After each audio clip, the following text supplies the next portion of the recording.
आज हम करने जा रहे हैं international resource movements and multinational corporations. तो इसमें सबसे पहली चीज़ हम देखने वाले हैं कि जो फॉरेन इन्वेस्टमेंट है उसके हमें पता है दो टाइप्स होते हैं। एक है पोर्टफोलियो इन्वेस्टमेंट और दूसरा हमारा है डायरेक्ट इन्वेस्टमेंट।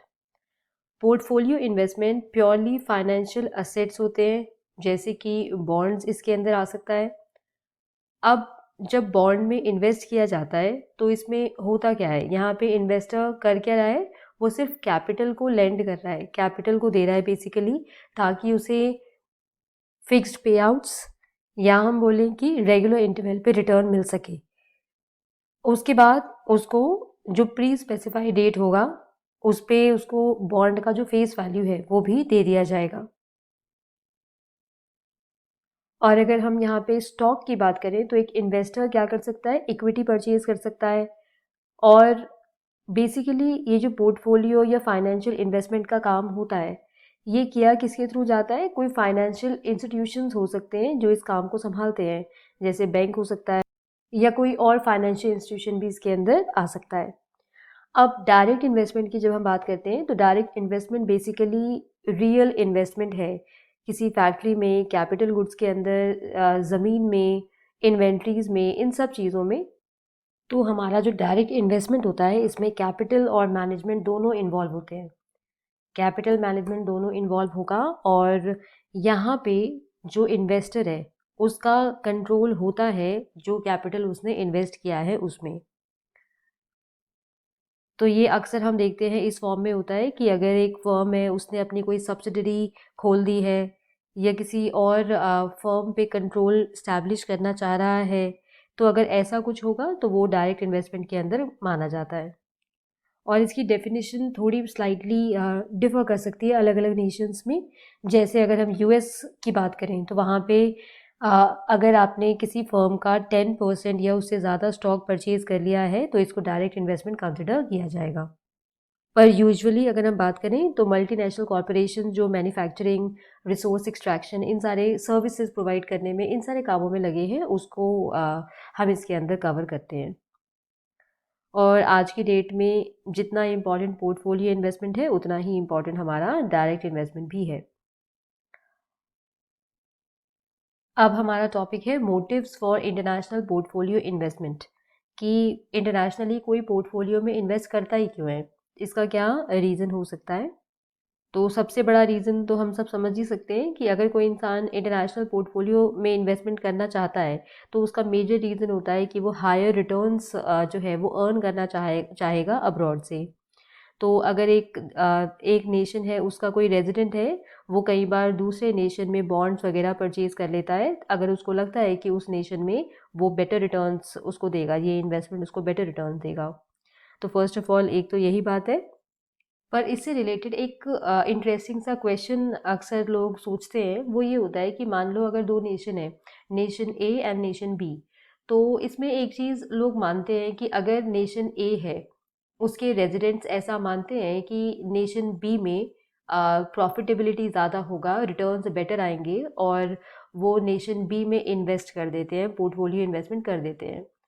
पर हम ऐसा देखते हैं कि अक्सर ऐसा होता है कि ये सिर्फ वन साइडेड नहीं होता, यानी ऐसा नहीं होगा कि नेशन ए के लोग सिर्फ बी में इन्वेस्ट कर रहे हैं, ऐसा होगा। अक्सर ऐसा देखने में आता है कि नेशन ए के लोग भी बी में इन्वेस्ट कर रहे होंगे, बी के लोग भी ए में इन्वेस्ट कर रहे होंगे। तो कई लोग अक्सर ऐसा सोचते हैं कि ऐसा क्यों होगा, अगर एक नेशन में प्रॉफिटेबिलिटी ज़्यादा है तो वहाँ के जो रेजिडेंट हैं वो क्यों उस नेशन में इन्वेस्ट करेंगे जहाँ के लोग खुद उनके नेशन में इन्वेस्ट कर रहे हैं, उनको तो अपने नेशन में इन्वेस्ट करना चाहिए, वो ऐसा क्यों करते हैं।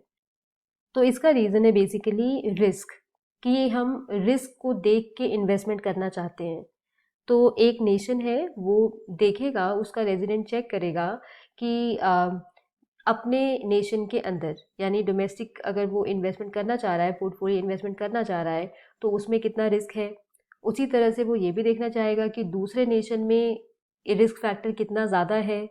तो इस वजह से कई सारे ऐसे हमें मिल जाते हैं इन्वेस्टर्स जो काफ़ी स्टडी करते हैं इन चीज़ों को, एंड देन वो डिसाइड करते हैं कि वो अपने इन्वेस्टमेंट को किस तरह से करना चाह रहे हैं, क्या कम्प्लीटली डोमेस्टिक करना चाहते हैं, कम्प्लीटली फॉरेन करना चाहते हैं, या कई बार वो उसको स्प्लिट भी कर देते हैं। तो बेसिकली वो रिस्क फैक्टर को ध्यान में रख के इस चीज़ को करना चाहते हैं। तो एक इन्वेस्टर हमेशा अपने पोर्टफोलियो इन्वेस्टमेंट में कोशिश करेगा कि रिस्क कम से कम हो, और अगर रिस्क ज़्यादा लेना होगा तो वो तब लेना चाहेगा जब प्रॉफिटेबिलिटी की उम्मीद ज़्यादा हो। अगर सेम प्रॉफिट हो रहा है दो जगह से, हमको पता है सेम ही प्रॉफिट होना है, पर एक जगह रिस्क ज़्यादा है एक जगह कम है, तो ऑफकोर्स हम उस जगह पे इन्वेस्ट करना चाहेंगे जहाँ पे रिस्क कम होगा। तो रिस्क फैक्टर है एंड रिटर्न हमको कितना मिलेगा, कितनी उम्मीद है हमें, उन दोनों चीज़ों को ध्यान में रख के ये डिसीजन लिए जाते हैं। तो दोनों देश के जो इन्वेस्टर्स हैं वो ये सब चीज़ें सोचते हैं। इस वजह से दोनों नेशन के लोग एक दूसरे नेशन में ऐसा इन्वेस्टमेंट करते हैं जो उनको सही लगता है। तो एक समझदार इन्वेस्टर एक बैलेंस्ड पोर्टफोलियो अपना रखना चाहता है जहाँ पे रिस्क को डाइवर्सिफाई किया जा सके।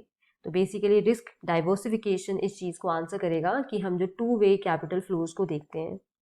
पर एक्चुअली रिस्क कितना है, एग्जैक्टली रिटर्न क्या होगा, ये सारी चीज़ें थोड़ी सी कंफर्म नहीं बोली जा सकती हैं। ये इन्वेस्टर की समझ पे डिपेंड करता है कि वो उस स्टॉक को कितना ज़्यादा रिलायबल कंसिडर कर रहा है, उस हिसाब से इन्वेस्टर्स ये वाले डिसीजन लेते हैं। अब हम देख रहे हैं कि मोटिव्स डायरेक्ट फॉरेन इन्वेस्टमेंट का क्या होता है। अभी हमने देखा था पोर्टफोलियो इन्वेस्टमेंट के क्या मोटिव्स होते हैं, तो हमने सीख लिया उसको। अब हम बता रहे हैं डायरेक्ट फॉरेन इन्वेस्टमेंट, इसके क्या मोटिव्स होते हैं। तो हम ये भी एक नॉर्मल सी बात तो हम इसमें भी समझ ही सकते हैं कि अगर बात इन्वेस्टमेंट की हो रही है तो मेन मोटिव तो यही होगा कि ज़्यादा से ज़्यादा रिटर्न्स पाए जा सकें। मेजर मोटिव तो यही है। इसके अलावा और क्या कुछ है? इसके अलावा रिस्क डाइवर्सिफिकेशन भी इसका मोटिव होगा कि रिस्क को डाइवर्सिफाई किया जा सके। अब डायरेक्ट फॉरेन इन्वेस्टमेंट से रिलेटेड एक इंटरेस्टिंग क्वेश्चन जो कई बार लोग सोचते हैं वो ये है कि कोई नेशन ऐसा क्यों नहीं करता कि वो किसी फॉरेन नेशन से पैसे बोरो कर ले, बजाय कि उस नेशन को अलाउ करे कि वो उनके नेशन में फॉरेन इन्वेस्टमेंट कर पाए। तो ऐसा क्यों नहीं करते कि पैसे बोरो कर ले और खुद से डायरेक्ट इन्वेस्टमेंट कर ले, क्योंकि हम अपने नेशन को बेटर समझेंगे, उसके लोकल कंडीशंस को बेटर समझेंगे, तो हम क्यों फॉरेन नेशंस हैं उनको अपने देश में डायरेक्ट इन्वेस्टमेंट करने दें। हमें उनसे पैसे बोरो करके अपने नेशन में पैसे खुद से लगाने चाहिए। तो कई लोग ऐसी चीज़ें पूछते हैं। तो इसमें इसका आंसर ये है कि कई बार ऐसा होता है कि कोई जो कंपनी है, कोई कॉरपोरेशन कुछ है, वो कई बार चाहते हैं कि उनका जो टेक्नोलॉजी है, उनका जो प्रोडक्शन का तरीका है पूरी तरह से, वो उसकी सीक्रेसी मेंटेन करना चाहेंगे। और उस सीक्रेसी को मेंटेन करने के लिए, यानी अपनी प्रोडक्शन नॉलेज, मैनेजरियल स्किल्स, इसको मेंटेन करने के लिए वो डायरेक्ट इन्वेस्टमेंट में बिलीव करेंगे, दूसरे नेशन में डायरेक्टली इन्वेस्ट करेंगे ताकि पूरा पूरा कंट्रोल उनके हाथों में रहे। तो बेसिकली ये हॉरिजॉन्टल इंटीग्रेशन है जहाँ पे हम प्रोडक्शन अब्रॉड कर रहे हैं ऑफ डिफरेंशिएटेड प्रोडक्ट जो कि हमारे होम कंट्री में भी प्रोड्यूस हो रहा है। अब इसके अलावा एक बात बताई जा रही है, इसके अलावा और क्या रीज़न है? तो एक रीज़न है कि हम दूसरे नेशन में जब रॉ मटेरियल पे कंट्रोल ऑब्टेन करना चाहते हैं, कि हम जिस सामान का प्रोडक्शन कर रहे हैं उसके लिए जो रॉ मटेरियल रिक्वायर्ड है, हम चाहते हैं उसका अनइंटरप्टेड सप्लाई हो, किसी तरह की कोई डिस्ट्रप्शंस ना हो, तो उस पे हम कंट्रोल रखना चाहेंगे और लोवेस्ट पॉसिबल कॉस्ट पे ऐसा करना चाहेंगे। तो इस चीज़ को हम वर्टिकल इंटीग्रेशन कहते हैं। So the first one was horizontal integration and now this one is vertical integration, जहाँ पे हम रॉ मटेरियल पे कंट्रोल करने की कोशिश करते हैं। तो ये भी फॉरेन डायरेक्ट इन्वेस्टमेंट के अंदर ही इंक्लूडेड है। और ज़्यादातर जो डेवलपिंग कंट्रीज़ हैं उनके अंदर इस तरीके का इन्वेस्टमेंट बहुत ज़्यादा देखने में आता है। उन कंट्रीज़ में डेवलप्ड कंट्रीज़ अक्सर इस तरीके के इन्वेस्टमेंट्स करते हैं। और इन सब के अलावा एक और रीज़न है, वो रीज़न ये है कि टैक्स को हम अवॉइड कर सकें। टैरिफ अवॉइडेंस भी इसका एक रीज़न है। अक्सर ऐसा होता है, कई सारे नेशंस क्या करते हैं, जब उन नेशंस में सामान आता है तो वो उस पे टैरिफ लगा देते हैं। तो अगर कोई नेशन है, मतलब मान लो आईबीएम है, वो अपने कंप्यूटर्स भेजना चाहता है दूसरे कंट्री के अंदर, तो उसको पता है जब वो कंप्यूटर्स दूसरे नेशन में जाएंगे तो वहाँ पे अगर ये टैरिफ लग जाएगा तो उसके प्राइसेस काफ़ी ज़्यादा हाई हो जाएंगे। पर वही ऐसा भी कर सकता है कि जब खुद से अपना एक कंपनी या कुछ एक सब्सिडरी वहाँ पे खोल दे, उस नेशन के अंदर खोल दे। तो कई बार बहुत सारे नेशंस ऐसे होते हैं जो इंपोर्ट पे तो टैरिफ लगाते हैं, but actually foreign direct investment अगर कोई कर रहा होता है तो बड़ी सारी छूट भी दे देते हैं, जिसकी वजह से लोग एक्सपोर्ट या इंपोर्ट वाले चक्करों से ज़्यादा वो डायरेक्ट इन्वेस्टमेंट में बिलीव करते हैं। और जो हमने बाकी बेनिफिट देखे वो तो हैं ही, साथ में एक ये बेनिफिट भी और हो जाता है। और हमारा जो डायरेक्ट फॉरेन इन्वेस्टमेंट है ये भी टू वे है, कि दो नेशन है, देखने में आता है कि एक दूसरे नेशन में उन्हीं के रेजिडेंट जो हैं वो डायरेक्ट फॉरेन इन्वेस्टमेंट कर रहे हैं। तो इसके पीछे रीज़न ये है कि अगर दो नेशन है ए एंड बी, तो पॉसिबल है कुछ इंडस्ट्रीज़ ए में बहुत ज़्यादा ऑलरेडी एडवांस्ड हो, और पॉसिबल है बी में कुछ डिफरेंट इंडस्ट्रीज़ बहुत ज़्यादा एडवांस्ड हो। तो फिर मोटिवेशन डिफरेंट रहेगा अलग अलग इंडस्ट्रीज़ में, डायरेक्ट फॉरेन इन्वेस्टमेंट का जो है मोटिवेशन रहेगा। तो ये एक रीज़न है, यहाँ पे भी टू वे हम डायरेक्ट फॉरेन इन्वेस्टमेंट देख सकते हैं। तो ये चीज़ है। इसके अलावा ट्रांसपोर्टेशन, कम्युनिकेशन, इन सब का अब बेटर हो जाना भी एक रीज़न है कि ये ज़्यादा होने लगा है फॉरेन डायरेक्ट इन्वेस्टमेंट। साथ में फॉरेन रिलेशंस जो हैं दूसरे नेशंस के साथ, ट्रेड रिलेशंस को बेटर करने के लिए भी ये सब चीज़ें हो रही हैं कि एक नेशन बहुत सारे नेशंस के अंदर इस तरीके के इन्वेस्टमेंट जो है आजकल करने लगा है। अब हम देखेंगे इफ़ेक्ट क्या होते हैं ऐसे इन्वेस्टमेंट के होस्ट कंट्रीज़ पे। अब यहाँ पे हम क्या कर रहे हैं, दो नेशंस की बात हो रही है। दो नेशंस की बात हो रही है, एक हमारा नेशन वन जो हम यहाँ शो कर रहे हैं, और दूसरा हमारा नेशन टू जिसको हम यहाँ पे शो कर रहे हैं। इन दोनों नेशंस के पास में टोटल कंबाइंड कैपिटल स्टॉक जो है दैट इज शोन हियर। ये ओ डैश ये पूरा का पूरा शो कर रहा है हमको total capital stock of nation one and two combined. अब ये तो कंबाइंड हो गया, पर यहाँ पे जो हमारा नेशन वन है उसके पास कितना है, उसके पास है ओ ए, ठीक है। और जो नेशन टू है उसके पास में है ओ डैश ए। ओके, अब ये कर्व्स हमको नज़र आ रहे हैं, ये जो ब्लू लाइन वाले कर्व्स हैं, तो ये वाला कर्व नेशन वन से बिलोंग करता है, और ये वाला which is V M P K two, this curve this belongs to nation two. अब ये है क्या, ये कर्व शो कर रहा है value of marginal product of capital. तो ये नेशन वन का बताएगा और ये नेशन टू का बताएगा, ठीक है। अब हम अगर ऐसा मान कि हमारा जो नेशन वन है उसने सारा का सारा पैसा क्या करा है, डोमेस्टिकली ही इन्वेस्ट कर दिया है, यानी बेसिकली हम आइसोलेशन की बात कर रहे हैं, जब इन दोनों नेशंस ने आपस में कुछ लेन देन नहीं करा है, अपने ही नेशन में दोनों के दोनों इन्वेस्ट कर रहे हैं। तो हमारे ए नेशन ने इन्वेस्ट कर दिया, ये जितना स्टॉक उसके पास में था सारा का सारा, तो ये हमारा ओ ए इतना इन्वेस्ट कर दिया। तो इतना इन्वेस्ट करने पे उसको कितना यील्ड मिला, तो दैट इज दिस ओ सी, इतना यील्ड है। ओके, अब टोटल प्रोडक्ट अगर जानना हो तो हम क्या करते हैं, तो हम इस कर्व के नीचे वाला पूरा एरिया चेक कर लेंगे। तो हमने बोला इन्वेस्ट कितना किया गया domestically, that was this. Okay, है ना, ये ओ ए इन्वेस्ट किया गया था। ओके, अब टोटल अगर हम देखें टोटल प्रोडक्ट कितना हुआ, तो हमारा O F now G and then A, तो इतना जो एरिया हमको नज़र आ रहा है ये पूरा एरिया टोटल प्रोडक्ट को हमारे शो करेगा। ओके, अब ये जो टोटल प्रोडक्ट है ऑफ नेशन वन, इसमें से ये जो हमको दिख रहा है ओ सी जी ए, ओ सी जी ए जो नज़र आ रहा है, ये वाला जो ओनर है जिसका ये कैपिटल है उसको मिल जाएगा, इतना पोर्शन उसको मिल जाएगा। अब बच कितना गया, इसके ऊपर वाला पोर्शन, तो वो है सी एफ एंड देन जी। ये बाकी के जो कोऑपरेटिंग फैक्टर्स हैं जैसे कि लैंड, लेबर, ये उसके पास चला जाएगा इस तरह से। और सिमिलर सिचुएशन हमको नेशन बी का भी नज़र आ रहा है यहाँ पे कि उसने कितना इन्वेस्ट किया, ओ डैश ए, करेक्ट है। इसके बाद में अब उसका आउटपुट कितना दिख रहा है, टोटल आउटपुट,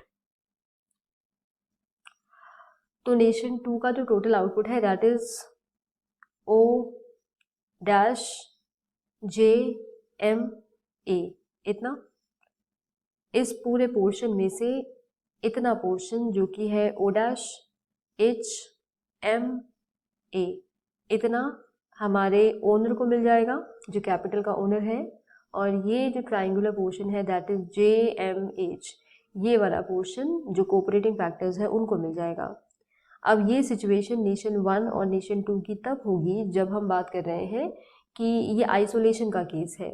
पर अगर हम ऐसा मान के चलें कि international capital movement freely allow कर दिया जाए, तब सिचुएशन किस तरह से बदल जाएगी।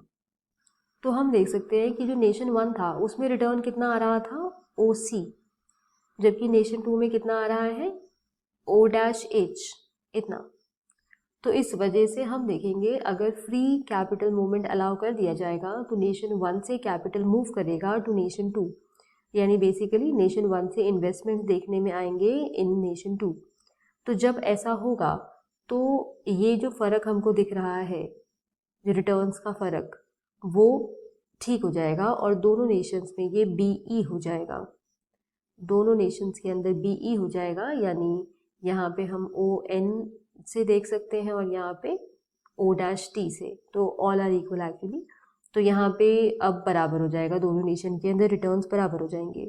जब ऐसा होगा तो हमारा जो नेशन है नेशन 1, उसका जो टोटल डोमेस्टिक प्रोडक्ट है वो अब कितना हो जाएगा, वो हमारा हो जाएगा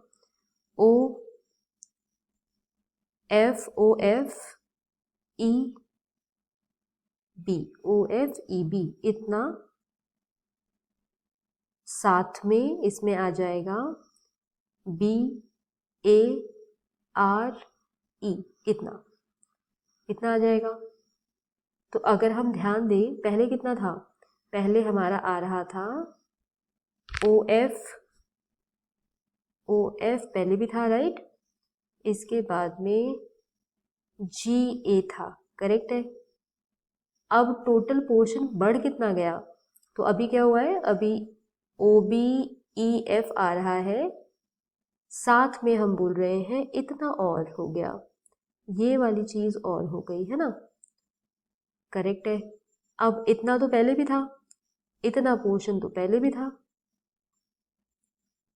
तो बढ़ा कितना ये सब होने से, बढ़ गया ये ट्राइंगल विच इज ERG, ये ट्राइंगल हम देख रहे हैं बढ़ गया है। तो हमारे नेशन 1 का जो नेशनल इनकम है, टोटल नेशनल इनकम है, वो पहले के कंपैरिजन में ERG जो स्पेस है वो उतना बढ़ गया है। अब ये समझ आ गया। अब हम देखेंगे टोटल रिटर्न्स में क्या फ़र्क पड़ा। तो टोटल रिटर्न्स जो हम देख रहे थे क्या हो रहा है, ONRA, इतना टोटल रिटर्न कैपिटल का बढ़ गया, ठीक है। और अब याद हो अगर तो पहले कितना था जो कोऑपरेटिंग फैक्टर्स को मिल रहा था, तो पहले कोऑपरेटिंग फैक्टर्स को मिल पा रहा था CF और G, इतना मिल पा रहा था, पर अब ये रिड्यूस हो गया है। अब क्योंकि रिटर्न हमारा ONAR हो गया है, तो जो कोऑपरेटिंग फैक्टर्स हैं उसको अब कितना मिल पाएगा, उसको ये ऊपर वाला ट्राइंगल मिल पाएगा विच इज NEF, इतना। तो पहले से ये वाली चीज रिड्यूस हो गई है। और नेशन 2 के साथ क्या हुआ, तो नेशन 2 के साथ हम देख सकते हैं यहाँ पे कैपिटल नेशन 1 से बहुत सारा आ गया, इसकी वजह से जहाँ पहले O-H मिल पा रहा था वो रिड्यूस होके अब O-T हो गया, ठीक है, ये चीज़ देखने में आई। और जो टोटल डोमेस्टिक प्रोडक्ट है नेशन 2 का, वो पहले कितना था, वो हमारा था O-JMA, इतना था ना, पहले इतना था, अब वो बढ़ गया है और वो कितना हो गया, वो अब हो गया O-J देन EB, इतना बढ़ गया। तो ये तो काफ़ी ज़्यादा दिख रहा है पहले के कंपैरिजन में, इतना ज़्यादा ये चीज़ बढ़ गई, ठीक है। अब क्या होगा, ये जो टोटल इंक्रीज हमको देखने में आ रहा है डोमेस्टिक प्रोडक्ट का, उसका कुछ पोर्शन अगर हम बोले, ये जो बढ़ गया है। टोटल जो पहले नहीं था वो क्या था, ABEM, ये पहले नहीं था, ये अब आया है। तो इस वाले पोर्शन का ABM का जो ABR है, ABER, इतना पोर्शन जो है वो तो चला गया फॉरेन इन्वेस्टर्स को। तो बच कितना गया, बच गया ये वाला पोर्शन ERM, ये पोर्शन बच गया। तो ये वाला नेट गेन है एक्चुअली ऑफ नेशन 2। अब जो हमारा नेशन 2 है उसका जो टोटल रिटर्न है to domestic owners of capital वो कम हो गया है पहले के कंपैरिजन में। जो हमने बोला था नेशन 1 में बढ़ गया था, इसमें वो चीज़ बढ़ गई थी, इसमें वो चीज़ कम हो गई है। तो इसमें कितनी कम हुई है वो हम देख लेते हैं। पहले था हमारा O-HMA, इतना हो रहा था। अब ये रिड्यूस होके कितना रह गया, ये रह गया O-TR एंड देन A, इतना ही रह गया। तो ये तो बहुत रिड्यूस हो गया, इतना पोर्शन रिड्यूस हो चुका है जो ओनर्स को मिल पा रहा था, डोमेस्टिक ओनर्स को। और जितना कोऑपरेटिंग फैक्टर्स को मिल रहा था पहले वो बढ़ गया है। तो कोऑपरेटिंग फैक्टर्स को कितना मिल रहा था, जस्ट दिस मच, JMH, बस इतना ही मिल रहा था। अब वो इम्प्रूव हो गया है और वो अब कितना हो गया, TEJ। तो ये काफ़ी ज़्यादा बढ़ गया है। दोनों नेशंस में एक्चुअली उल्टी चीज़ें हुई है। यहाँ पे ओनर्स को ज़्यादा मिलने लगा और कोऑपरेटिंग फैक्टर्स का रिड्यूस हो गया था। यहाँ पे कोऑपरेटिंग फैक्टर्स को बढ़ गया और ओनर्स को रिड्यूस हो गया। तो बेसिकली जो डोमेस्टिक ओनर्स है ऑफ कैपिटल नेशन 2 में वो यहाँ पे पहले से बुरे कंडीशन में है, और जो कोऑपरेटिंग फैक्टर्स है नेशन 2 में उनको बेनिफिट हुआ। तो हमने वो देख लिया कि क्या इफेक्ट होता है। अब हम देख रहे हैं इसके अलावा क्या इफेक्ट्स हो सकते हैं इन्वेस्टिंग कंट्रीज को और होस्ट कंट्रीज को, क्या बेनिफिट क्या नुकसान देखने में आएगा। तो हम देख रहे हैं जो पहला पॉइंट है वो क्या कह रहा है कि पहली बात तो ये है कि बेसिकली अगर हमें ये अज्यूम करना पड़ेगा यहाँ पे कि जो प्रोडक्शन के फैक्टर्स हैं दो हैं, capital and labour, both are fully employed, पहले भी बाद में भी कैपिटल ट्रांसफर के उसमें कुछ नहीं हुआ है। अब हम देख रहे हैं जो इन्वेस्टिंग कंट्री है उसको इस पूरी सिचुएशन से फ़ायदा हुआ है। दूसरे नेशन में उसने अब्रॉड में इन्वेस्ट किया जिसकी वजह से उसे काफ़ी ज़्यादा फ़ायदा हुआ। पर हमें डोमेस्टिक इनकम जो है उसमें रीडिस्ट्रीब्यूशन भी देखने में आता है फ्रॉम लेबर टू कैपिटल। तो क्योंकि ऐसा होता है इस वजह से ऐसे नेशंस जो कर रहे हैं इन्वेस्ट दूसरे नेशंस में उन्हें अक्सर ऐसे इन्वेस्टमेंट से दिक्कत होती है, क्योंकि रीडिस्ट्रीब्यूशन ऑफ इनकम होगा जो उनके फेवर में नहीं होगा। इसके अलावा जो होस्ट कंट्री है उसको भी फ़ायदा होता है। होस्ट कंट्री को फ़ायदा होता है क्योंकि उसके पास में फॉरेन इन्वेस्टमेंट आ जाता है और फिर इनकम का रीडिस्ट्रीब्यूशन होगा फ्रॉम कैपिटल टू लेबर। पर इससे फिर ऐसा देखने में आता है कि जो इन्वेस्टिंग कंट्री है उसके अंदर जो लेवल ऑफ एम्प्लॉयमेंट है वो डिप्रेस हो जाता है और ये लेवल ऑफ एम्प्लॉयमेंट इम्प्रूव हो जाता है इन द होस्ट कंट्री। तो in both the cases basically host country को यहाँ पे बेनिफिट होने में हमें दिखता है। अब इसके अलावा दूसरी चीज़ हम देखते हैं बैलेंस ऑफ पेमेंट पे जो हमें असर देखने में आता है। तो एक नेशन जो दूसरे नेशन के अंदर इन्वेस्ट कर रहा है उसका जो बैलेंस ऑफ पेमेंट अकाउंट होगा, तो हमको पता है बैलेंस ऑफ पेमेंट अकाउंट में हम रिसीट्स जो हमको मिले हैं रेस्ट ऑफ द नेशन से वो रखते हैं और साथ में जो हमने पेमेंट्स करी है उस सब का हम पूरा रिकॉर्ड मेंटेन करते हैं। तो यहाँ पे क्या होता है कि अगर एक नेशन है उसने दूसरे नेशंस में पैसा इन्वेस्ट किया है तो उस नेशन का जो बैलेंस ऑफ पेमेंट अकाउंट होगा वो डेफिसिट में चला जाएगा, और जिस नेशन के पास में वो पैसा आया है उसका उस साल का जो बैलेंस ऑफ पेमेंट अकाउंट होगा वो काफ़ी इम्प्रूव हो जाएगा। तो ऐसा है। पर अगर एक नेशन जिसने पैसा दूसरे नेशन में इन्वेस्ट किया है जिसकी वजह से उसका जो बैलेंस ऑफ पेमेंट अकाउंट है वो डेफिसिट में जा रहा है, तो वो इस सिचुएशन को थोड़ा सा ठीक करने के लिए एक काम कर सकता है कि वो एक्सपोर्ट अपने बढ़ा दे। एक ये स्टेप तो लिया जा सकता है। पर ये जो मेजर्स हैं ये कोई बहुत वास्ट चेंज नहीं दिखाएगा, हालांकि थोड़ा सा उस इफेक्ट को मिटिगेट कर सकता है। तो ये चीज़ इसके अंदर है। अब ये मेजर इफ़ेक्ट्स हैं जो हो सकते हैं इन्वेस्टिंग और होस्ट कंट्रीज़ पे। इनके अलावा भी कुछ इफ़ेक्ट्स हैं जैसे कि अगर हम एक वेलफेयर इफेक्ट की बात करें फॉरेन इन्वेस्टमेंट से जो हो रहा है, चाहे इन्वेस्टिंग नेशन पे या होस्ट नेशन पे, तो इसमें यह है कि टैक्सेशन अगर डिफरेंट नेशंस में अलग अलग तरह का है, यानी परसेंटेज डिफरेंट है, किसी एक नेशन में कॉर्पोरेट टैक्सेस ज़्यादा हैं, दूसरे नेशन में कम है, तो जिस नेशन में कम है डेफिनेटली कैपिटल का फ्लो उस नेशन में होता हुआ हमको नज़र आ जाएगा। तो एक ये चीज़ है। इसके अलावा अगर हम फॉरेन इन्वेस्टमेंट की बात करें तो इससे आउटपुट भी अफेक्ट होता है, और आउटपुट के साथ साथ वॉल्यूम ऑफ ट्रेड जो है ये भी अफेक्ट होगा। अब कितना अफेक्ट होगा इसको हम फॉर श्योर एक बात नहीं बता पाएंगे, ये डिपेंड करता है दोनों कंट्रीज़ की सिचुएशंस पे, तो इसको एग्जैक्टली बोलना पॉसिबल नहीं है। इन सब के अलावा एक और जो इफ़ेक्ट हमको दिख सकता है वो है टेक्नोलॉजिकल लीड, कि कौन सा नेशन टेक्नोलॉजी में कितना बेटर हो पाएगा, उसका कितना एडवांटेज उठा पाएगा, ये भी काफ़ी ज़्यादा इन चीज़ों पे डिपेंड करेगा कि किस नेशन में पैसा ज़्यादा गया है, इन्वेस्टमेंट ज़्यादा हुआ है, इन सब चीज़ों पे ये भी डिपेंड करेगा। अब हमारा नेक्स्ट टॉपिक है reasons for the existence of multinational corporations, कि ये एग्जिस्ट क्यों करते हैं। तो इससे पहले मल्टीनेशनल कॉरपोरेशन होता क्या है, बहुत सिंपल वर्ड्स में, तो ये बेसिकली ऐसी फर्म्स हैं जो ओन करेंगी, कंट्रोल करेंगी या मैनेज करेंगी प्रोडक्शन एक्टिविटीज़ को काफ़ी सारे नेशन में, एक से ज़्यादा नेशन में, उसे हम मल्टीनेशनल कॉरपोरेशन कहते हैं। अब ये क्यों एग्जिस्ट करता है, इसके पीछे क्या रीज़न है। तो रीज़न है कॉम्पिटिटिव एडवांटेज जो मिल सकता है नेशंस को, इसके लिए होते हैं एग्जिस्ट। तो इसमें वर्टिकल भी आएगा, हॉरिजॉन्टल इंटीग्रेशन भी आएगा, जो हमने अभी पढ़ा था कुछ देर पहले। तो वर्टिकल इंटीग्रेशन के थ्रू एक एमएनसी इस बात को इंश्योर कर पाएगा कि रॉ मटेरियल जो है उसकी सप्लाई प्रॉपर रहे, इस चीज़ पे वो पूरा फोकस कर पाएगा। और अगर ऐसा इंश्योर वो कर पाएगा तो इससे डिस्ट्रीब्यूशन ये भी बेटर हो पाएगा। तो एक तो ये है। दूसरा है हॉरिजॉन्टल इंटीग्रेशन, जिसमें वो कोशिश करेगा कि वो अपनी मोनोपोली पावर जो उसकी है उसको प्रोटेक्ट कर सके, उसको बेटर एक्सप्लॉइट कर सके, तो ये सारी चीज़ें कर सके, और जो जिस कंट्री के अंदर वो एग्जिस्ट होना चाह रहा है उस कंट्री की जो टेस्ट है, प्रेफरेंसेस है लोगों के, उसको ज़्यादा अच्छा समझ सके।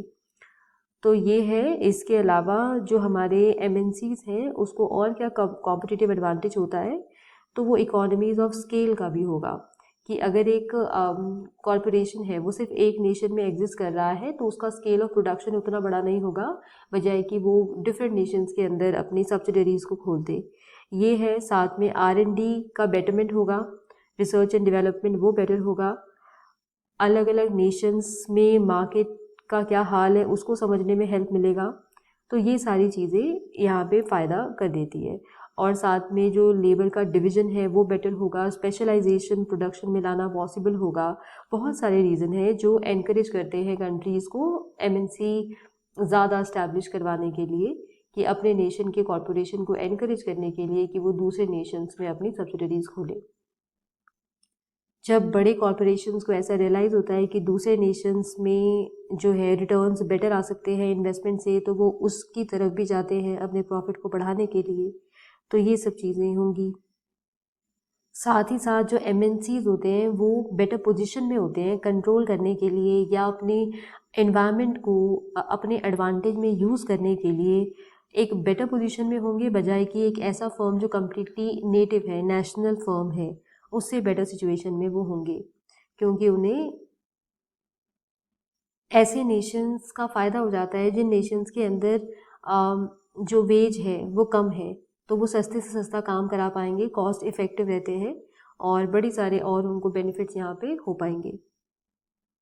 ये रिस्क को भी बेटर तरह से डाइवर्सिफाई करने के लिए केपेबल है।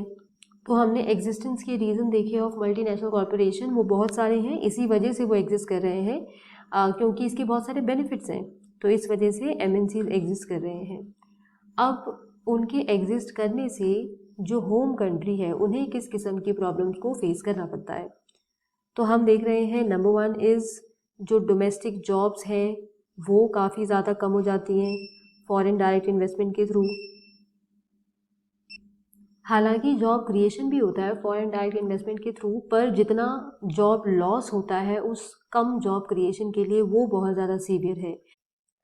अब इसके अलावा है कि जो एमएनसी है वो अक्सर ऐसे नेशंस में अपने ऑपरेशंस को शिफ्ट कर देती है जो लो टैक्स हैं जहाँ पे टैक्स कम लगता है, इस वजह से जो उसका होम कंट्री है वहाँ पे जो टैक्स बेस है वो इरोड हो जाता है, उनको उतना टैक्स नहीं मिल पाता है। इसके अलावा हम देख रहे हैं कि ये जो एमएनसीज हैं, अक्सर ऐसा होता है क्योंकि उनका इंटरनेशनल कैपिटल मार्केट में एक्सेस होता है, इस वजह से जो डोमेस्टिक मॉनेटरी पॉलिसी है वो थोड़ी डिफ़िकल्टीज फेस कर जाती है और साथ में गवर्नमेंट के लिए मुश्किल हो जाता है इकोनॉमी को कंट्रोल में रखना।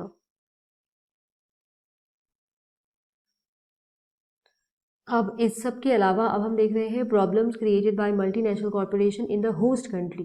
होस्ट कंट्री में किस तरीके की दिक्कत आती है, तो होस्ट कंट्री अक्सर बड़े सारे एलिगेशंस लगाता है मल्टीनेशनल कॉरपोरेशन पे, जिनमें से नंबर वन इज़ कि जो एमएनसी है उनकी इकोनॉमीज़ को डोमिनेट करने लगती है, एक प्रॉब्लम है।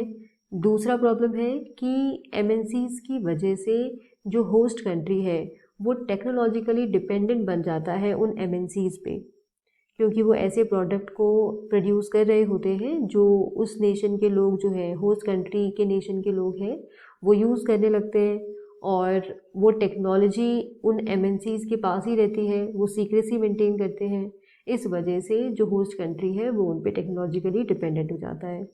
इस सब के अलावा जो मल्टीनेशनल कॉरपोरेशन है वो होस्ट कंट्री से बड़े सारे बेनिफिट निकाल लेता है इन्वेस्टमेंट वगैरह करके, साथ में टैक्स अवॉइडेंस करके, ये सारी चीज़ें।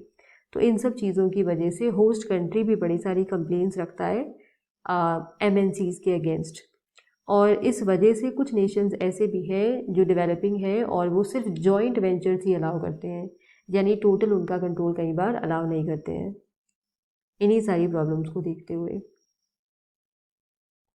अब हमारा आ गया welfare effect of international labour migration. तो first of all labour migration का रीज़न क्या हो सकता है, तो लेबर माइग्रेशन का रीज़न एक हो सकता है कि जिस नेशन से वो माइग्रेट करना चाह रहे हैं वो नेशन में कुछ प्रॉब्लम है, किसी तरीके की कोई प्रॉब्लम फेस कर रहा है वो नेशन, जैसे कोई रिलीजियस ऑपरेशन हो रहा है या किसी पॉलिटिकल कोई दिक्कत चल रही है जिससे वो स्केप करना चाह रहे हैं, एक रीज़न ये हो सकता है। इसके अलावा ज़्यादातर जो मोटिवेशन हमें देखने में आता है वो ये है कि माइग्रेशन का मेजर रीज़न हायर इनकम और बेटर जॉब प्रॉस्पेक्ट्स ये सब हो सकते हैं दूसरे नेशंस के अंदर। तो ये चीज़ है। अब इसका जो वेलफेयर इफ़ेक्ट है वो हम यहाँ पे देख पाएंगे, इस डायग्राम के थ्रू उसको हम समझ पाते हैं।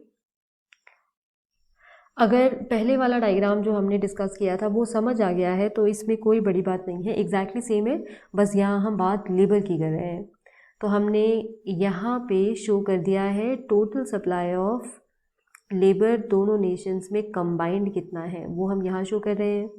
यहाँ पे हम वापस से ये जो हमारा कर्व है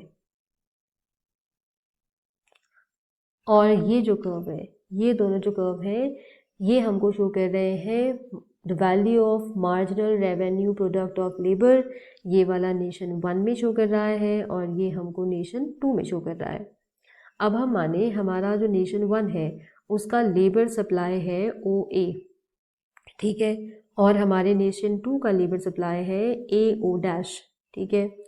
अब नेशन 1 में लेबर सप्लाई इतना है और वहाँ पे जो रियल वेज है वो हम देख रहे हैं कि इसका रियल वेज हमारा चला गया ओ सी, इतना रियल वेज है नेशन 1 के अंदर, और नेशन 2 में रियल वेज है एच ओ डैश, तो काफ़ी ज़्यादा है। अब क्योंकि यहाँ पे रियल वेज ज़्यादा है, यहाँ पे रियल वेज कम है, तो हम देखेंगे नेशन 1 से जो लेबर है वो माइग्रेट कर जाएगा टू द नेशन 2, ठीक है। अब क्या होगा जब ऐसा हुआ तो रियल वेज दोनों नेशंस में बराबर हो जाएंगे, एक टाइम ऐसा आएगा जब रियल वेज दोनों नेशंस में बराबर हो जाएंगे और ये बी ई हो जाएगा which is equal to O N here, और यहाँ पे this is equal to O dash T, okay, तो ये बराबर हो जाएगा। अब जब ऐसा हुआ तो हम देखते हैं जो आउटपुट है नेशन 1 का वो पहले कितना था, वो हमारा था O F right E and then A, इतना था, और ये हम देखेंगे रिड्यूस हो गया है और अब ये कितना हो गया है, ये हो गया है O F now E and B, अब ये इतना हो गया है, तो इसमें रिडक्शन दिख रहा है। और जो नेशन 2 है इसका जो टोटल हमको पहले दिख रहा था, टोटल आउटपुट, वो कितना था? वो हमारा था O-A-M-J, इतना था। अब वो बढ़ गया है, और वो हो गया है O-J-E-B। तो इसका कम हो गया है टोटल आउटपुट, इसका टोटल आउटपुट बढ़ गया है। और अगर हम पूरे वर्ल्ड की बात करें, जहाँ पे हम मान के चल रहे हैं 2 ही नेशन है, पूरे वर्ल्ड की बात करें तो हम बोलेंगे वर्ल्ड का आउटपुट बढ़ गया है इस रीजन से, विच इज़ EGM।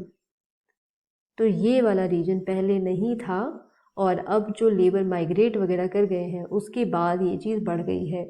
तो वर्ल्ड का जो आउटपुट है वो इतना पोर्शन बढ़ गया है। तो ये हमारी एक चीज़ थी इसके अंदर। और इसके बाद बस एक चीज़ और है कि जो लेबर माइग्रेशन होता है, इंटरनेशनल लेबर माइग्रेशन होता है, तो हमको पता है वो क्या रीज़न है। एक तो है कि पॉलिटिकल सिनेरियो कुछ ऐसा हो गया है नेशन के अंदर जिससे लोग स्केप करना चाहते हैं, रिलीजियस माइनॉरिटीज़ को तंग किया जा रहा है, ये सारे रीज़न्स हैं।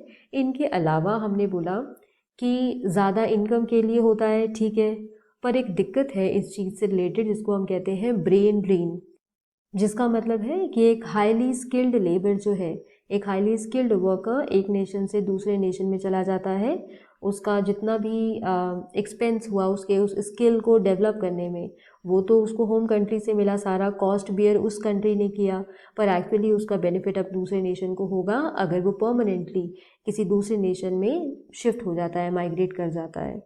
तो ये एक दिक्कत यहाँ पे है। और उससे ही जुड़ी एक दिक्कत है इलीगल माइग्रेशन की, तो वो भी थोड़ा सा इसके अंदर एक दिक्कत है, जहाँ पे लोग माइग्रेट कर भी नहीं रहे हैं प्रॉपर तरह से, तो ये भी एक दिक्कत है। दैट्स इट, हमारा चैप्टर यहाँ पे फिनिश है।